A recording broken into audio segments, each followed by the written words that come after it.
ವಾಟ್ಸಪ್ನಲ್ಲಿ ಯಾವ ರೀತಿ text repeat ಮಾಡೋದು ಮತ್ತು ಬ್ಲ್ಯಾಂಕ್ ಮೆಸೇಜ್ ಕಳ್ಸೋದನ್ನು ನೋಡೋಣ.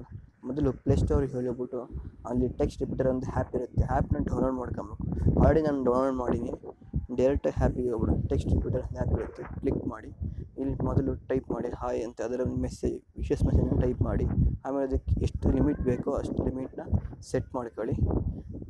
ಆಮೇಲೆ ಇದು ಹ್ಯಾಡ್ ಸ್ಪೇಸ್ ಅಂತ ಕೊಟ್ಟು ಜನ್ರೇಟ್ ಮಾಡಿ. ಈ ಥರನೂ ಬರುತ್ತೆ. ಬೇಡ ನಮಗೆ ನ್ಯೂ ಲೈನ್ಸ್ ಬೇಕು ಅಂತಂದರೆ ಈ ಥರನೂ ಜನ್ರೇಟ್ ಮಾಡ್ಬೋದು.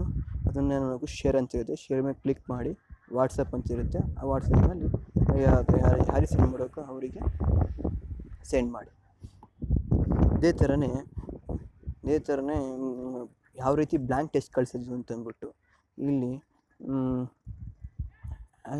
ಪ್ಲೇಸ್ಟೋರಿಗೆ ಹೋಗ್ಬಿಟ್ಟು ಬ್ಲ್ಯಾಂಕ್ ಟೆಕ್ಸ್ಟ್ ಫಾರ್ ವಾಟ್ಸಪ್ ಅಂತ ಇರುತ್ತೆ. ಈ ಆ್ಯಪ್ನ ಡೌನ್ಲೋಡ್ ಮಾಡ್ಕೊಳ್ಳಿ. ಆಲ್ರೆಡಿ ನಾನು ಡೌನ್ಲೋಡ್ ಇದೆ, ಡೈರೆಕ್ಟಾಗಿ ಬರೋಣ. ಬ್ಲ್ಯಾಂಕ್ ಟೆಕ್ಸ್ಟಲ್ಲಿ ಹೋಗ್ಬಿಟ್ಟು ಇಲ್ಲಿ ಎಷ್ಟು ಕ್ಯಾರೆಕ್ಟರ್ ಬೇಕು, ಬ್ಲ್ಯಾಂಕ್ ಬೇಕು ಅಂತ ಕೇಳುತ್ತೆ ಇಲ್ಲಿ. ಆವಾಗ ನಮಗೆ 300 ಬೇಕು, 300, 500, 500 ಬೇಕು. ನಾವೀಗ 300 ತೊಗೊತಿದ್ದೀನಿ. ಇದನ್ನು ಅಷ್ಟೇ ಸೆಂಡ್ ಅಂತ ಕೊಡ್ತಿದೆ ನೋಡಿ, ಸೆಂಡ್ ಆಯಿತು. ಇಷ್ಟು 100 ಕ್ಯಾರೆಕ್ಟರ್ ಇದೆ. Thank you.